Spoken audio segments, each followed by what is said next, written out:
No, I want to be around people with like-minded, Yep. same vision, and say, how do we build? Yeah. What does it look like to build? And you know what? In the building, we're going to have different ideas, but we're building the same thing. And Absolutely. we're going to have different routes. And maybe I can learn from some of those new routes. Yeah. And maybe you can learn from some of these routes. Absolutely. And that's how we are in the kitchen, man. And I tell people with our kitchen, what I love, and this is the part that I laugh a lot about, is, people have said that you guys have the best crab fried rice I've ever had. We had a lady from Singapore who stopped by and she goes, I'm from Singapore. I know crab fried rice. And the crab fried rice that you guys make is incredible. Now, the base of it is from Timmy and I. Timmy, he's our CDC, he's our chef de cuisine. Mhm. Timmy is, Timmy Tron. He's half Hmong, half Vietnamese. I'm a Hmong kid. We grew up eating fried rice. I mean, it was the way that our parents just said, hey, this is how, when we're not home, you can take leftover rice and frozen peas and carrots. Yeah, and make it happen. Yeah, and some eggs. Yeah. And maybe if we feel rich, we'll put some bacon in it, right? That's how we did it. So that we kind of showed the base. Do you know who makes our fried rice? A guy from Ecuador named Diego. You can learn something from everyone. Bro. I learned some of the coolest shit from dishwashers. Yes. Diego is in the back slinging 60 to 70 orders of fried rice a night. Diego came into this country about 6-7 months ago. Diego knocked on our door and said, hey man, I'm looking for a job. I see you guys are opening a restaurant. Sure, dude, come in. Mm-hmm. Diego says, I'll wash dishes. Started there, and we're like, hey, Diego, you ever worked with a wok before? He goes, oh, you'll see, chef, And homeboy rips it. And we just showed him the technique, and he is a master on it. Mm-hmm. So when I giggle a little inside, you know what I'm talking about, right? Yep. Working in New York, you know what I'm talking about. People are like, oh my gosh, like this Hmong style fried rice is incredible. I'm like, yeah, the dude's name is Diego. Yeah. Trust me. Diego is not a traditional Hmong name. Yeah. Diego, his parents aren't from Laos. Y'all know it takes a special track to do this. I'm on my P's and Q's, dripping sauce. It's just the fluid, it's the chef. I'm here to remind y'all I'm sick with it. My name is stuff that's hot, it's ubiquitous. Meaning it's one and the same, simple and plain. I'm all about my paper, the bacon, cheddar, and pain. I got these lanes running for the border. The talented Mr. Porter, keep it flowing like it's water. But here we go, there we go, creeping to a low speed. Is it him and his friend sitting in the nosebleeds? Play it cool, he ain't special just cause he's on TV. Everybody's hands up, acting like they know we the best and expect nothing less. I ain't stunting for the grand with the Welcome, beautiful people to the Taste Music, Hear Food podcast show, the destination for conversations about food, music, and culture. I am your host, Ed Porter, and today we have a very, very special show. This gentleman here is a juggernaut, and I love everything that he stands for. And so, let's get into his intro. Today's guest is the definition of flavor and fire. Born in Thai refugee camp, raised in the Midwest, and now one of the loudest, proudest voices in American food. He's the founder of Union Hmong Kitchen, the visionary behind Vanai, one of Time Magazine's world's greatest places, and a James Beard-nominated chef putting Hmong cuisine on the national map. You've seen him on Netflix's Iron Chef, Outdoor Channel's Pharaoh, and heard him on the Hmonglish podcast. But what makes him unforgettable is how he tells stories through food. Stories of heritage, hustle, resilience, and rhythm. From comic books to charcoal grills, Nickelback playlists to hand-pounded chili paste. This man is blending old world roots with new school energy. Let's talk about identity, innovation, and the music behind the meals. Please welcome the wildly inspiring, one and only Chef Yia Vang. Thanks, dude. So awesome to be here. Realizing this morning that your studio is across the street from our restaurant. Yeah, you couldn't have picked a better location to stumble out of bed and yeah, I know. We were prepping this morning and I'm like, oh, I gotta get going. I have given myself like 30-minute leeway, and then I looked at the address. I'm like, or maybe 10-minute leeway, and then I was a little late. That's the thing. I had a job. Actually, when I first came to Minnesota, the closest I've ever lived to work was when I moved here. So I lived at 1150 Hennepin, and I worked in the IDS Tower. Yeah. That's where Aquavit was located. So that's literally a 10-minute walk, or I take the Skyways, right? Yeah. The closer you are, the lazier you become. For sure. You become to get. So I was because you do the math in your head. head, I'm like, right? I can get there. I'm like, it's like 8,000 It's like- steps. yeah, and I can do- exactly. Yeah, Exactly. And then you're late. Like, why are you late? You live right there. And then never let people know that you live so close to the restaurant. 'Cause Yeah. then you're the guy that has to do all. Oh, it's cool. Ed's right there. He can Well, let the other thing too is like from the restaurant here, I live like 7 minutes Yeah. away, and I'm in Northeast here, and so you can also sneak away for quick naps. see. It's like, said, oh yeah, I gotta go pick that's- this up, and then you can only a responsible person can do that though, because that nap Yeah. would turn into sleep. no, And then, I usually call it a meeting. Oh, wait, I got a meeting. It's gonna be about 45 minutes. Yeah. Better make it an hour. It's a longer meeting. Yeah. Absolutely. Listen, Chef, we know that food tells a story, and Yeah. in your case, it's an epic one. Can you let's from a refugee camp to the world stage? Can you tell me about when food became the thing for you? Then when you decided that it wasn't just a way to survive, but it was going to be your vehicle to have a voice. Yeah, so for real, I never wanted to cook. I never wanted to get into the restaurant world. Majority of my adult life was trying to get out of it, right? Because like I don't guess we were talking before, but it was like for you said you did food so that you can have studio time. For Right. me, I did food just because that was like the only thing I knew, Right. and it wasn't this like. I would say it wasn't a passion. It was like this is a means to an end. Worst case scenario, if I fail in life, I fail in everything. I can always be a cook making like $11 an hour, right? Yep. You and I both know that it's, and I was disciplined enough to be like, hey, I know how the restaurant system works. I know how back of the house works. I never wanted to get into it. And growing up for us, food wasn't like I think that there's sometimes when they look at cooks or they look at people who's been in the restaurant industry, they think that our life started out like as a Netflix chef's table. There's classical music, it's Right. slow, and you're standing with grandma, and we're making rice together, and everything falls in slow motion. You know what I'm talking about? Exactly. And that light beams hits it perfectly, and it's just like this, Oscar winning scene. It's like not like that at all. I mean, like you and I probably both know that growing up, food was like a means to an end. Absolutely. It's mom, dad, they're kind of like mom works second shift, dad works first shift. You guys had to fend for yourself a little bit. Mhm. Here's a can of sardines. Here's some rice. Here's some scrambled eggs. Here's some noodle packets. Here's some spam. Yeah. And it was almost kind of embarrassing because you never wanted your friends at school to know about it Mhm. because they would look at you and say, that's gross. Why would you eat that? And you couldn't say, well, that's all we have. Right. And so food was this thing of like almost like shame. Like I'm like, I don't want people to know.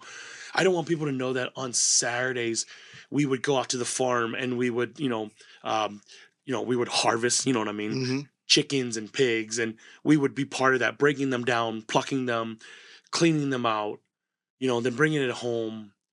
While most friends of mine on Saturdays growing up in elementary school and middle school would be playing, baseball, or they would have rec leagues they go to, or swimming. Right. I never did that. So it was just like you just kept it all to yourself. And yeah, so that's where I started.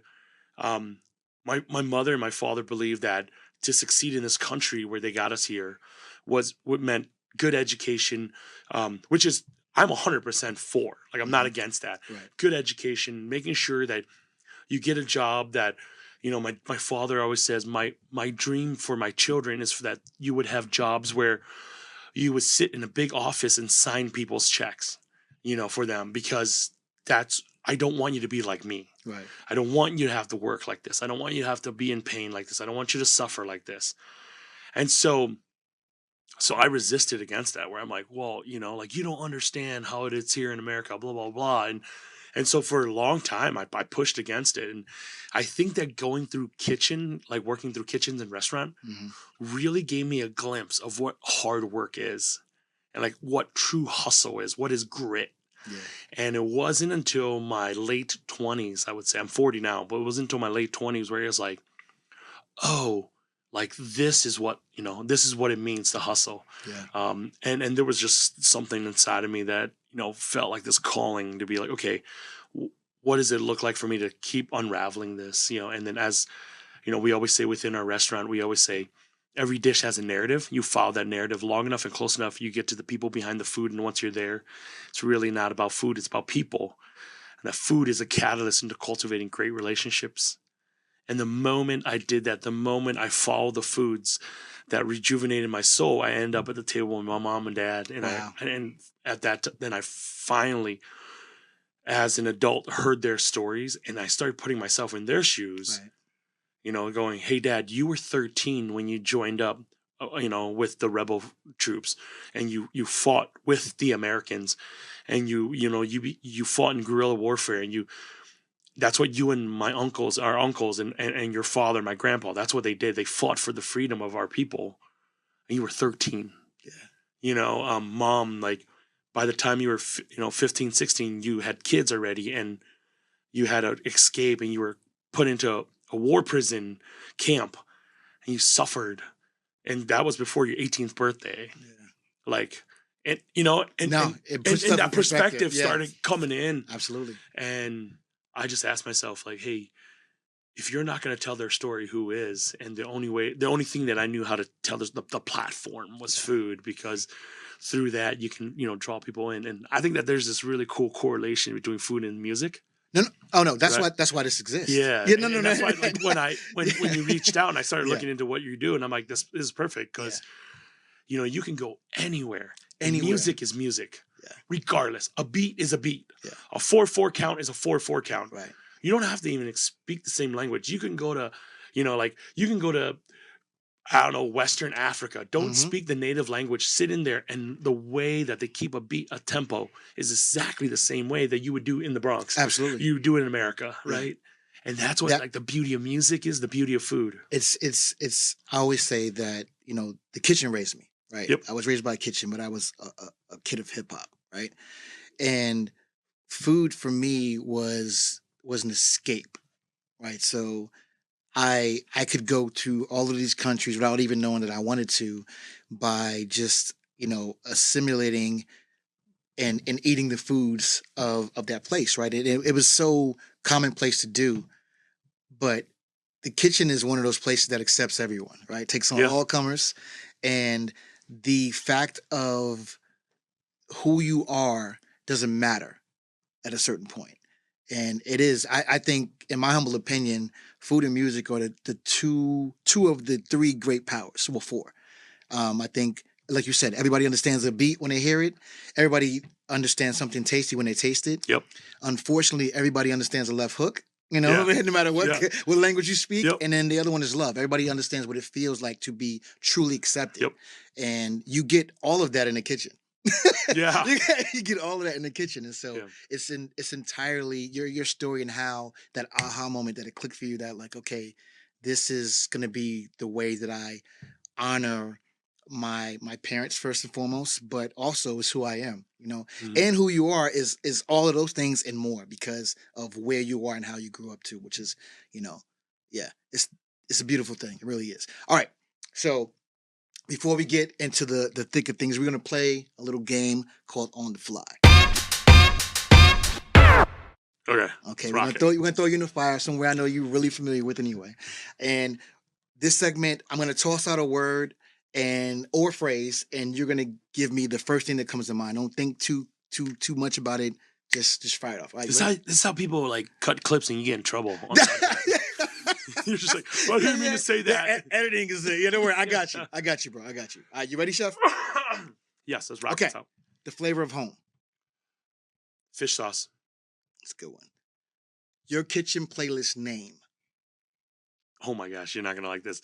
It's called White People Music. White People Music. I love it, actually. It's like country. It's Nickelback is on there. I love it.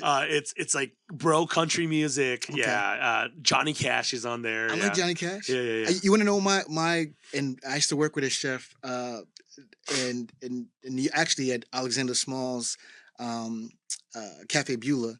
And he used to he said, let's put on some music to cook to. It'll be Carole King Tapestry. He introduced me to, and I love it. I've always loved it. That's funny. Mung Heat. Thai chilies. Okay. Culture in one word. Progress. Mm, I like that. I like that. I like that. All right.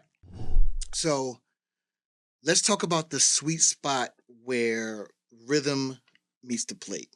Because again, like this is I like to draw the through lines between food and music. And I believe, so in my humble opinion, hip hop is the most inclusive genre of music ever. Absolutely. And the reason I say that is because out of any other genre, hip hop is the only one where you can draw a through line with every other type of music has been used as inspiration, whether it be sampling or whatever, from a classic Arabic music to classical music and everything in between. There's no other genre of music you can say that about. And I believe if as a producers and artists, when you respect the origin of the art, you have to in turn respect the artist. And that's why I think food, because the same thing happens. I think if people really took into consideration the culture and the person behind the cuisine, then bigotry won't exist. Oh, absolutely, yeah. Yet, the biggest bigot or the most fascist person on the planet, the only thing they're not segregative about is their stomach. Mm-hmm. Yeah, and they eat food from all over the places with people whom they deem to be inferior on a consistent basis. But if they took the time to have a conversation with a person that food culture resonates with and came from, you couldn't have biases. It couldn't exist because you have a reverence for these things. So let's talk about, how does that rhythm find its way into your cooking? And we had a conversation, which I wish we could have recorded because this is happening. Yeah, for sure. So what would you say as a musician was the birth of hip hop? Hip hop as we see it today. Because hip hop is such a broad term, right? It is a very broad term, and it's more culture based. It's like there's pillars, right? Yep. But as far as the birth of hip hop, I would believe was birthed out of necessity, and obviously the early '80s when, there was just a bunch of kids rebelling and trying to have a voice. Yep. Where did you think that birth of hip hop, like, where did it draw from? What would you say? It drew from adversity and pain and having going without. Yep. So, and then stylistically, where would you say they would grab?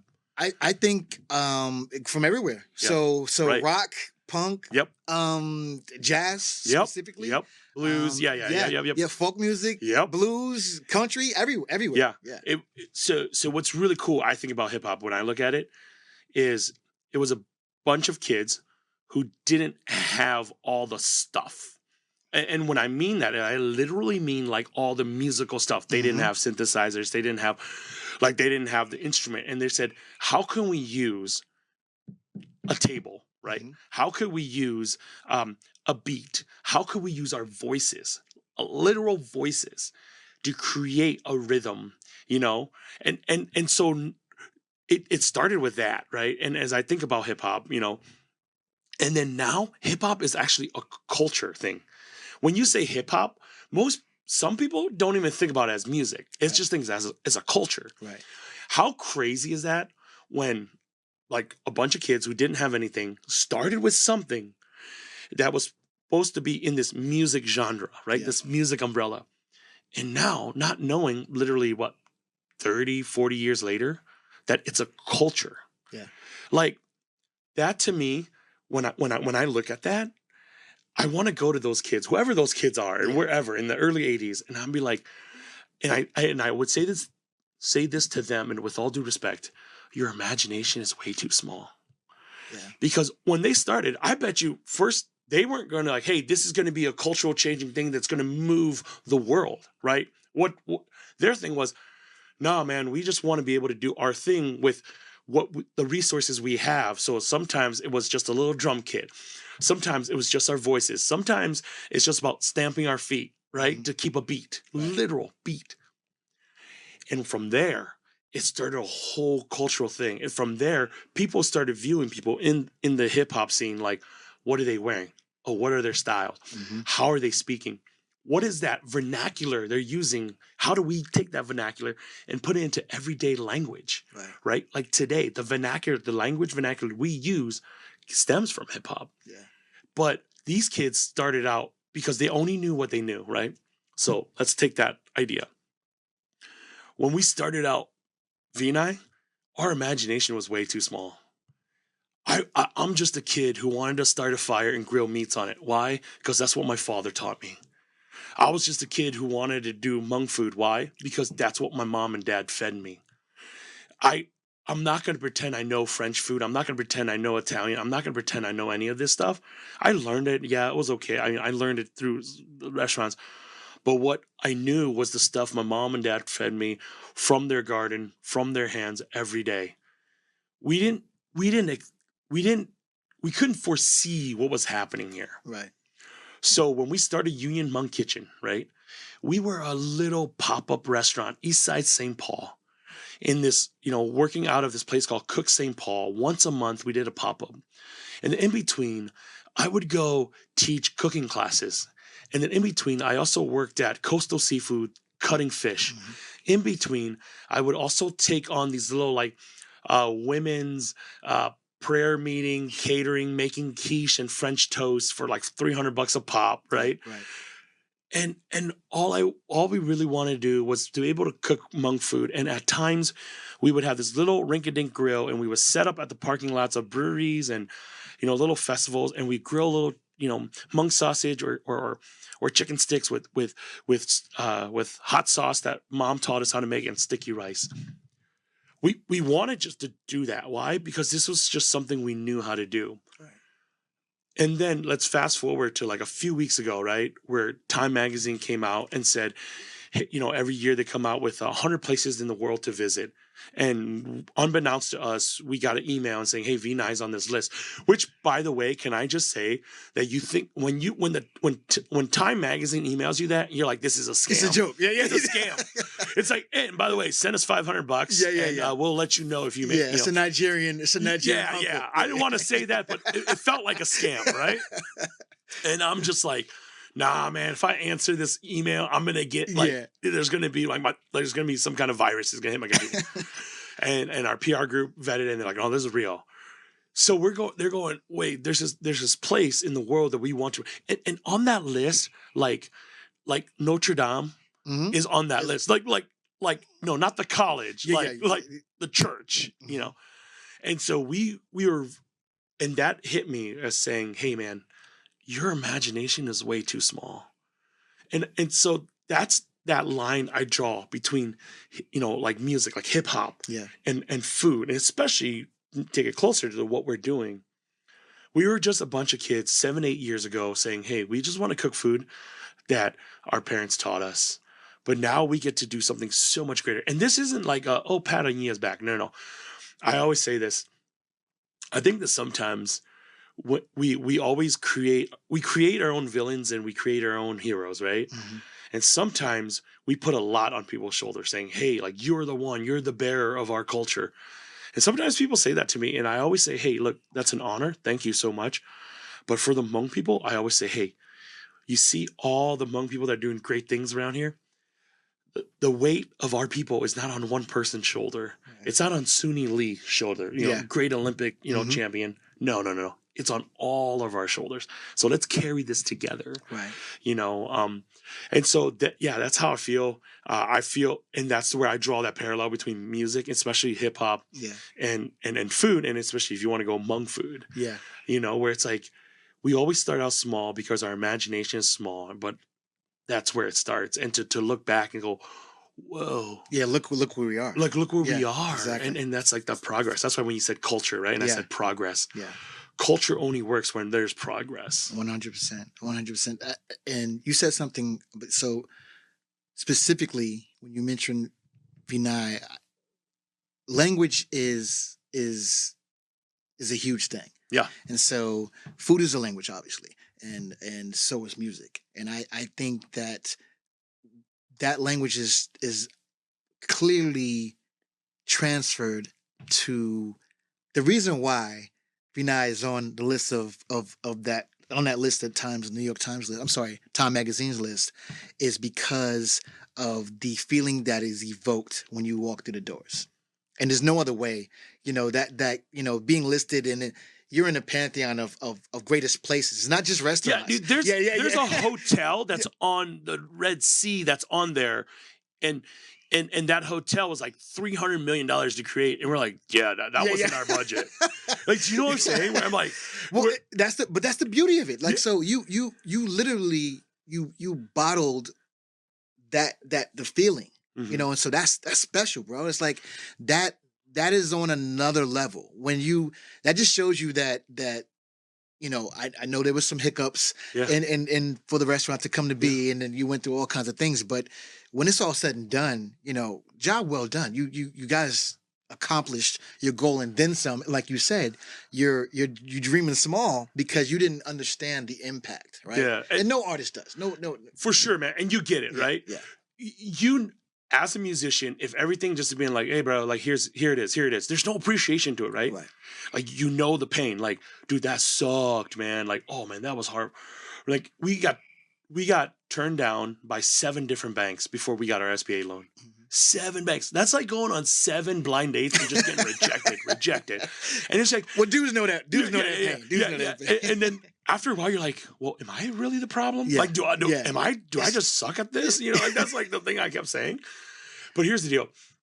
I learned really quickly the story of Vinay, the refugee camp, right? Where we came from, where I was born in, is kind of, it parallels this story of us, Vinay, the restaurant.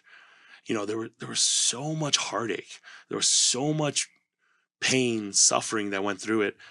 And to be able to get to where we are and all the obstacle that we had, I mean, I learned a lot. And I think that the biggest act of grace was my mom saying to me, and we were going through COVID and we weren't sure if this restaurant's ever going to happen. We were going through COVID. And remember my mom, like, we were leaving I was leaving her house and I was just like tired. And you know how moms can just tell, like, they know. Yeah, I don't care how old you are, but mom always know, like, you're tired, And she held my hand and she said, and she's like, hey, honey, can I pray for you? And I'm like, yeah. And, she prays. And then she goes, your father and I have been through war. We've been through death. We've been through suffering. And all of that passed. And she just held my hand. She goes, this too will pass. Yeah. And she's like, this will come to be. That's powerful. And to see a woman in her 70s who's been through all of that, who's seen genocide in her lifetime, and to be able to say, hey, this will pass. It's going to be okay. Right. I like that had so much weight where I'm like, I'm going to hold on to this. Right. And I still hold on to that today, and I think that's, when we started this whole thing about 5 years ago, I said, hey, I want to build a restaurant that's a love letter to my mom and dad. And I literally, bro, I'm a literal person. So I wrote a letter. One night I wrote a letter. I cried like a baby halfway through the letter. And I took that letter and I took it to the architect that we were working with. And I said, hey, man, this is the letter. And they read it. And then they took actually sections from that letter and they created this restaurant. Wow. They built it out. So if you come into the restaurant, there are sections in that letter that I wrote about that you could tangibly see in that restaurant where it's like, oh, that's from that section. That's from that section. Right. And so that restaurant literally is a love letter to my mom and dad. And there's all the pieces in that restaurant, all the little structures, all the why they put in what they put in. And I want to be like, hey, I want this to speak to you guys too, because that letter it's almost like a son's redemption. Like, hey, mom, like I screwed up. Hey, dad, I really, like, you gave me love, you showed me love, and I rejected it in my rebellious stage. Mm-hmm. And so how do I say sorry? I remember I wasn't doing well in college, and I remember my dad said to me, he said, my dad said, I want you to remember something. And he said, I love you because you're my son. And you have kids, you understand that. I love you because you're my son. There's nothing you can do to work your way out of my love, and there's nothing you can do to work your way into my love. And he said, the day you were born, I held you. Your mom and I, we both held you. And my love for you is maxed out. Yeah. That gave me the strength to fail. Yeah. Can you imagine if you tell your children, no matter what you do in life, no matter what failure comes to you in life, if you fail, I'm still your father. I'm still gonna love you. Yeah. I'm still your father, and you can come home. And he always said to us, "We are your home. You can always come back. We can restart from there." And I saw him do that. I saw my mom and dad do that with all my siblings. Every time, and life hits them hard. Life sucks. You know, Yeah, it hits you hard. Yeah. You get it. Mom and dad will come. We can always go to their house. We can restart from there. And so, a lot of people say, "Hey, is your mom and dad proud of you? Like, they must be very proud for this restaurant." I'm like, no, no, no. We didn't create this restaurant for them to be proud of me. Yeah. This restaurant comes out of them already being proud. Right. So it's the reverse of it. Yeah. I mean, that's what I try to tell people. This is an homage to them. This is an honor to them. Not because this is something where I'm like, hey, mom, dad, look at this. Look how great we are. Yeah. No, no, no, no. This is because of that unconditional love that you set for me 40 years ago. That you've always gotten. Yes. Yeah, that you've always gotten.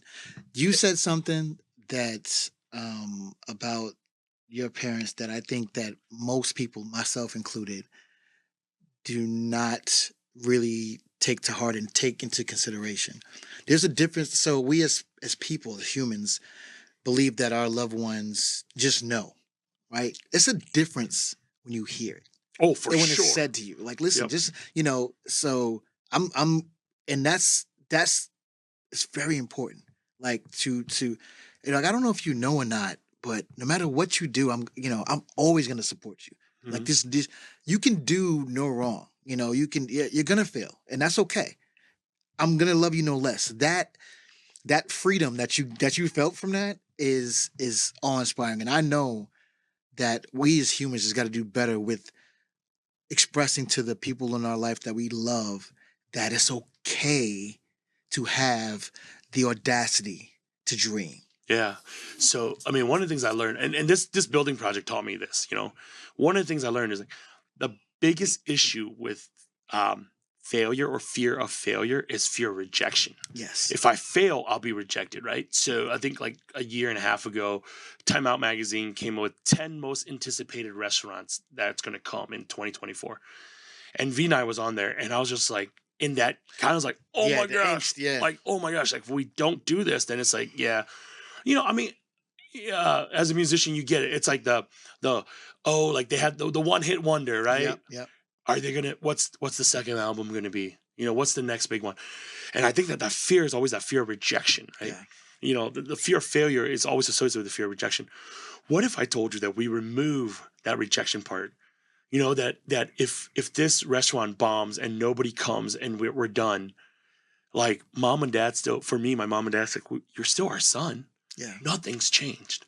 Right. You know, and I love that. And that became the impetus to push me, you know, and once you remove that fear of rejection, failure is still going to come. Like since the restaurant's open, we've failed many ideas in between. Right. Like you know, that's every day. Yeah.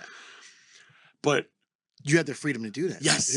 And that's the beauty of it. I love this idea that yes, we can hold fear, you know, failure. Sorry, I should say failure. And freedom is actually in the same space, and Absolutely. It's okay. And I think that that's where innovation comes in. It definitely does. You cannot have innovation unless you have fearlessness. Yes, and I think we talked a little bit about this, about how like, you know, when you go to big cities like LA and New York, where there's that fear of failure, you know, because it's like, well, everyone here's got all their stuff together. Yeah. So if you're going to be a musician, you got to hit. Every song's got to hit. Every album's got to be great, right? Mm-hmm. But when you come to like smaller cities here, like Minneapolis, dude, like you and I were both saying, is like, no, dude, like there's like, hey man, we tried it, it didn't work. So what? Let's just do something different. Is that, and exactly. you have that creative freedom to be able to do that. That's the beauty in that is where the magic is. I listen, as a chef, I think we just want to, first and foremost, we want to do things that mean something to us, first and foremost. And when we hope that others, you know, it resonates with other people, because there's no greater feeling than having someone truly appreciate something that you made from the heart. Your food is rooted in Hmong tradition. How do you walk that delicate balance between tradition and innovation? Yeah, so I think of it as this: the word tradition. We have to really break that word down, right? So when they say, "Oh, well," we get a lot of I shouldn't say a lot. We get some feedback, I guess I'll call it that, from I call it the Hmong hardliners, right? Where it has to be done this way because that's traditional Hmong food. So the thing I always ask the hardliners if they're willing to have a conversation is, to me, define what traditional Hmong food is, and they'll give me some reference to like Hmong Village or Hmong Town and dishes there, and I'm like, well, did you know that if our parents looked at that, they wouldn't call that tradition? To them, that is actually innovative Hmong Right. food. And then if you go back to our grandparents, our great grandparents in the mountains of Laos, It would feel the same way. they always feel the same way about what I mean, same thing. You and I both know that tradition, right? So if we go, what's traditional hip hop music? Mm-hmm. I mean, you can't really say that. I mean, you can, but you could say, hey, hip hop music draws from this. Right. It draws from this, right? It's a creative collab of all these different genres of music around where they're like, well, we're going to take a little bit of this. We're going to take a little bit of this. If you think of hip hop music actually is a roadmap to all these other musics out there, paying homage to this jazz artist, to this classical piece, to this folk music. It pays a little homage to that. It is a way of honoring that. Right.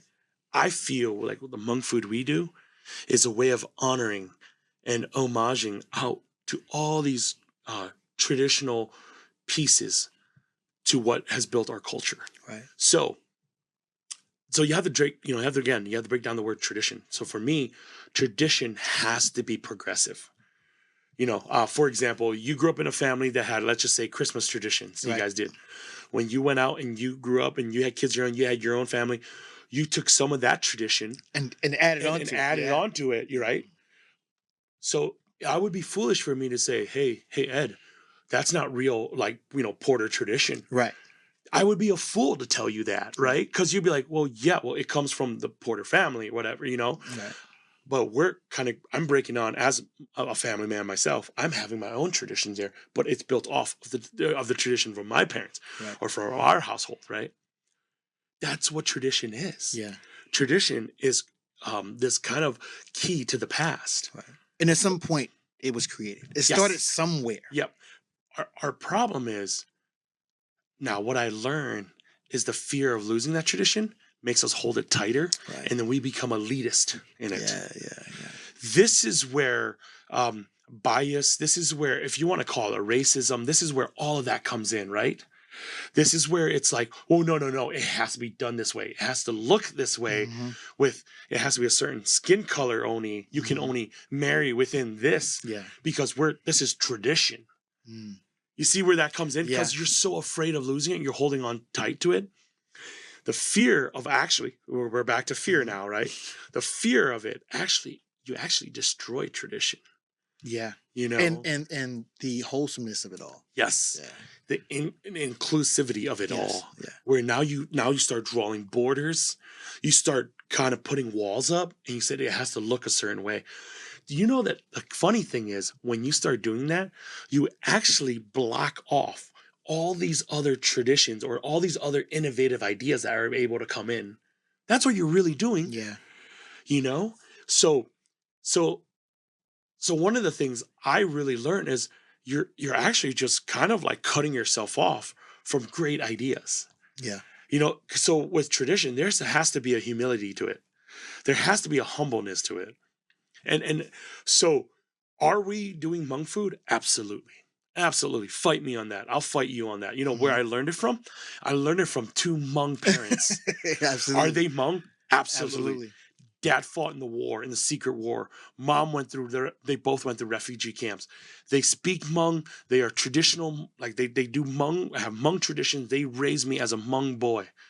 Absolutely. 100%. Now, here's where I get pretty fired up. I believe that my grandfather and my uncles and my father, who fought for the freedom of the Hmong people, who then came to America, who fought for the Americans as patriots of America, then had to fight their way to get into America, right? And then eventually became citizens of America, right? They did that not so that their children can revert back, right? But they did that so that children can progress forward in the future. How do we honor what they do? Well, we're going to come here. We're going to gather ideas and new traditions from the people around us, from a black brother across the table from me, and learn from you. So that we say, hey, I come from our people. We're halfway across the world. You're from New York, on the other side of the world. Right. Let's put our ideas together. Yeah. Let's put some of our traditions together. You know why? Because then we can build. That to me is what progress in culture is. Yeah. And so that as a black man from Brooklyn and as a the Bronx. Sorry, Bronx. wrong beat. As a black man from the Bronx and as a Hmong man, from Wisconsin, we can put our ideas and traditions together and say, how do we build so that maybe our children can say, hey, look at our dads. Right. Like if they can do it, maybe we can have a little, coming together here. Right. That's what I'm saying. Yeah. And the best vehicles, and I will always say is food and music. Period. Food and music. If you listen to some of the quote unquote traditional Hmong music and look at some of the Hmong artists, especially in music, and how they've taken from the way that Hmong musicians in the mountains of Laos, the way that we did music then, and see how that some of the Hmong artists today are still pulling from some of that. They're still singing in our Hmong native tongue. Yeah. They're still rapping in our Hmong native tongue. Yeah. Right? The Hmong language itself is such a beautiful language. Before even the idea of rap or hip hop ever hit the mountains of Laos, right? They had this thing called Lu Xin Ta, which literally say words that connect together. And what would happen is a boy would go to a girl that he's smitten on, and he would stand outside her house, it was her father's house, and by her window, and he would put Lu Xin Ta together, which literally he would put words that connect or word blocks putting together, and he would then freestyle a love sonnet to her by just using words and putting it together. Yeah.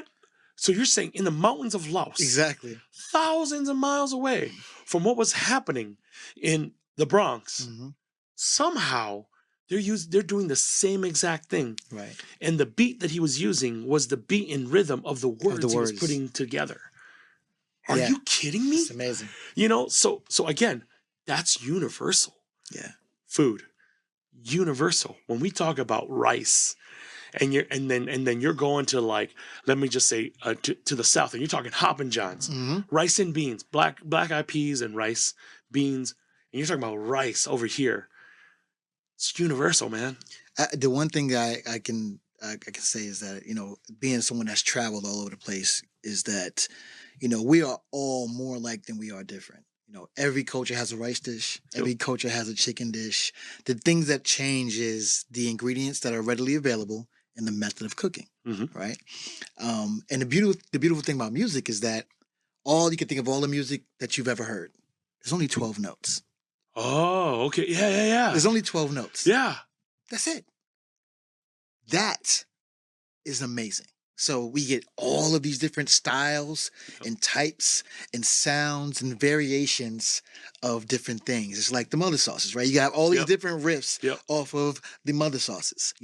Add a little mustard, add a little cheese, So that, to me, is what we were talking about. Tradition meets innovation. And in order to push forward, you have to push forward and be, very, very intentional about not being closed off and closed-minded. That's such a cool way of thinking about it. Like, what you said about that traditional Hmong, and that's basically a courting ritual. Is so cool. That's so fucking cool. Yeah. All right. From James Beard Award nominees and in the Time magazine, you're everywhere. Your name's ringing and all the accolades. And we were just talking about pressure. How do you, and I know just from talking to you, and we know some of the same people. Matter of fact, I'll give you a little background on this. we did the same thing. So you did Stories Behind the Menu. Oh yeah. And so I did it last year. Okay, And yeah. when I was talking about it, I saw that you did it. I was like, oh yeah, I gotta do it. You did it. So you have all the things that are happening, and you're not one of those. You don't strike me as a man that does things for certain reasons. Like you're just not that guy. Like this. It's a byproduct. This is all a byproduct of your mission. How does that change your goals? How does it, when the lights are the brightest and like you said, you have that top 10 and most anticipated, how do you keep from letting that stifle you to push you in a way that you weren't intended to go anyway? So 3 things I really learned. One, the solid foundation in who I am, and that's through my parents, right? So again, a long time ago, my father gave me an identity of who he is. You're my son. Hands down. Win, lose, or draw, good or bad, at the end of the day, you're my son. And I know within our culture, within the Hmong culture, parents are not known because of their deeds, but they're known by their children. And in our culture, parents don't say, hey, look how great my kids are. In our culture, it is more honoring to a parent when other parents come in and say, I saw your boy, I saw your daughter, I saw what they did. That's amazing. I understand that. I understand that the measure of who my mom and dad is will not be by their action, but it will be by their children. Yeah. And when I was younger, I didn't get that. As I got older, I realized that. In our I tell this story all the time. Growing up, my dad fought in this war, and I didn't know much about it as a kid. But in my adulthood, I found out that my dad is a legit war hero. And it made sense to me. Until this day, it still happens. And I remember I was a kid, and we would go to these like big house parties, and I would run around with all the friends. And I was a bigger kid, so I always stood out. And the elders would, grab me and pull me aside. Hey, son, what's your name? And in our culture, when an elder asks you your name, it's kind of like Game of Thrones. You have to tell them, I'm Yia, son of so-and-so, who's the son of so. It's like Game of Thrones style, right? You know what I'm talking about? Yeah. It's just like, like Eric the First, whatever, like son of so-and-so, and the slayer of dragons, whatever, kind of like along that line. Not as cool, but like, and I remember when I would say my dad's name or my grandfather's name and say, hey, this is who I am, you kind of give your, your resume of your, lineage. Right. And a lot of the elder men would stop and look at me and go, son, we know your father. We were in the war together, and he saved us. He came back for us. He didn't leave us behind. That's amazing. And I was like, okay, cool. Can I go play now? And literally, dude, last year, I was, we have a little stall at the state fair. I was at the state fair, and I was walking around. I was doing some stuff. Literally went to the bathroom. I was walking back. And an older Hmong gentleman grabs my arm and goes, hi, yeah, how are you? And I'm like, hello. And, he's like, hi, I'm so-and-so. And he goes, your father and I fought in the war together. He's a good man. He's a good man. I'm glad to see that he is a good boy. And man, it's like, you feel like for me, I feel like there's so many things I've done wrong in life. Yeah. But for the moment, for that half a second, when that gentleman who was a stranger, I didn't know him, who said, your dad and I, we fought in the war together. And war is tough, man. I don't pretend to know war. Yeah. I've had buddies who've been through wars, and my father went through war, my uncles went through war. I don't pretend to know war. I don't be like, oh, I get it. Like, I don't even use the line like, in the kitchen, it's so tough, it's like war. It's like, no, it's not. It's not like it's war. Not like war. Bro, man, at freaking 11 o'clock at night, we all check out. War that doesn't happen like that. Yeah, we know how this ends. Yeah. The ticket stops, we're good, Anyways, so I respect that when he says that. And then when he said, your father's a good man, and he raised a good boy, I knew that in that moment, it's not like, oh, yeah, good job. But it's like, it's kind of like, I'm so glad, Dad, that through all my dumb stuff I've done in life, I can do this one thing that honors your name. Absolutely. And so that to me is a constant reminder. The moment you're on a podcast, you're out for an interview, walking the streets and getting groceries, you not only represent yourself, but you represent the name that has come before you. Right. And so that's one. Two, I'm at the end of the day, like I tell people, I'm a Wisconsin boy. I'm a boy. I grew up in central Wisconsin, ended up here in the Twin Cities. My mom's side of the family's up here in the Twin Cities. At the end of the day, I'm like this kind of podunk country boy from a small town. I love the fact that my high school teachers from 25 years ago will still email me and say, oh my gosh, I saw you in this magazine. You're still our boy from Port Edwards, Wisconsin, with less than 2,000 people. Right. And they'll still say, you're still our boy. You're one of ours. And to me, it warms my heart. Absolutely. That Miss Pilo, my 7th grade English teacher, still keeps all the little like national news stuff. And she'll be like, we saw you on this show. And it makes me proud to be from that small little town. And they always say, you're one of ours. You're always going to be one of ours. And a town of predominantly white folks who say, we don't care what you look like or who you are, but you're one of our boys. You're one of the boys from Port Edwards, Wisconsin. I love that. And the third thing is I have this really tight group of friends who 20 some years ago, we went to college together, and a few of them, and majority of them we're still really close with. Right. That these dudes didn't care about James Beard, didn't care about Time Magazine, that they loved me and took care of me when I was that bummy kid who slept on their couch because I needed a month of just transitioning to the next place and I didn't have a place to stay. Who now they all have families of their own and they've all come to the restaurants, and from all around the country, they fly in for over the weekend just to be there. Yeah.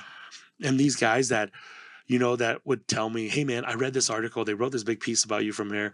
And when I read it, it still sounds like you. You're still you. And that to me is like the biggest thing. That's a huge compliment. Yeah. It's a huge compliment. And I love it because they're always so funny, too, because they'll come to the restaurant or they'll come somewhere and they're like, we don't want to bother you. I'm like, no, you're the guys I want to bother me. Right.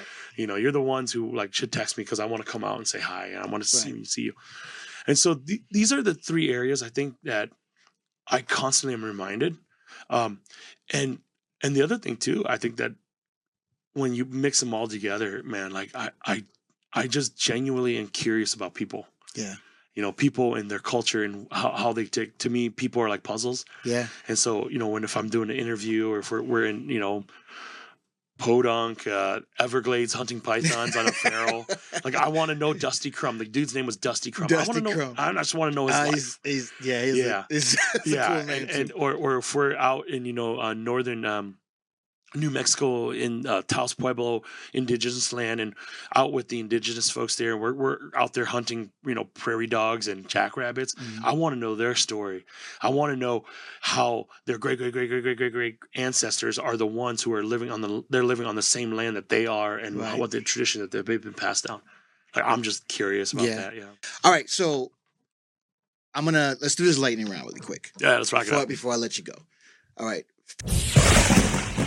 I get it. Go-to hype song. I forget the artist, but hum it. Like this is how legends are made. Like that's the one where it's like, okay, it's we got a lot. It's turn up time. Yeah, it's like we got a lot of prep. Boom, we turn that on. It's like, okay, I don't care. Let's go. Okay, dish you would eat forever. So if you go out to Hmong Village, they have a lot of these around, but stuffed chicken wings. Oh, I love. You know what I'm talking about? Do I know? Dude, we used to call them angel. I used to make them angel wings. Yeah, and chicken farce, some galanga, some ginger, some scallots. Yeah. Scallion, a little bit of rice noodles, and then serve it with a bomb-ass sauce. Yeah, dude, but it's pure technique because you debone the whole thing. Debone the whole thing. Take the bone out, but all the meat is intact. Yeah, and then steam them. Yeah, and then bread them and then fry them. Yeah. It's a lot of work, dude. So the way that my mom does is she just roasts them. Really, bruh. So, chef, tell everyone what you have going on and where they can find and follow you. Please. Yeah, I think social media is this thing. So, if you go on Instagram at V9MN, if you go on Instagram, that's kind of our Instagram there. My personal one is at Yia Vang 70. we're always just posting things on there about what's going on at Union Monk Kitchen. Mhm. It's it's our catering, and we do special events, so that's kind of our arm of that. Yeah, and then from there on, where we have a bunch of dinner series that we're doing coming up this year, where I'm traveling to different chefs and they're coming in here. Awesome. So we're doing an exchange program there. That's super cool. It's called Vernacular. Um, and then on top of it, yeah, I don't know, we're just kind of taking it day by day. But then, we're excited with the state fair. We have the state Yeah, fair coming with up state- at the yeah. end of August, so we're planning that out right now, and we're Yeah. doing some R&D for new state fair food that we want to try out. Yeah. Very cool. Very cool. Yeah, I'm a fan. I'm a fan. I love. We got to do this wing thing now. Now I'm yeah. We got some things to do. Storyteller, culture keeper, flavor architect, Mr. Chef Yia Vang, man. Thank you for being here. I really appreciate it. Thank you for tuning in to another episode of Taste Music Here Food. We have an incredible journey today exploring the delicious intersections of food, music, and culture. Remember, the stories we share are the flavors of life that deserve to be savored. Again, I am Chef Ed Porter. Thanks.